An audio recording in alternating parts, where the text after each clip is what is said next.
Hinimay ng National Bureau of Investigation ang joint affidavit ng 18 nagpakilalang dating tauhan ni Saldico sa pamamagitan ng one-on-one interviews. Tinanong sa magkakahiwalay na silid ang 18 ayon sa kanilang abogadong si Attorney Levy Baligod. Sabi ng isang source ng GMA Integrated News, inisa-isa ang bawat paragraph sa affidavit. Kabilang ang utos umano ni Ko na magdala sila ng male-maletang pera sa ilang opisyal ng gobyerno.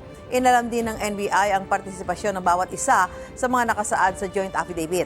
Dagdag ni Baligod, nagdala rin ng larawan ng mga ID ang kanyang mga kliyente na magpapatunay raw na dati silang nagtrabaho para kay Ko. Ayon kay Baligod, mahigit 7 oras tumagal ang one-on-one interviews sa kanyang mga kliyente.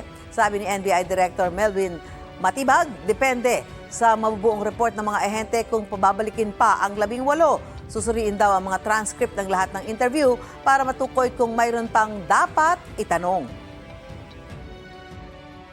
It will establish the credibility of the testimony, tapos kung mayroon bang ibang pag-uusap, and will address all the angles na tinitingnan ng ahensya.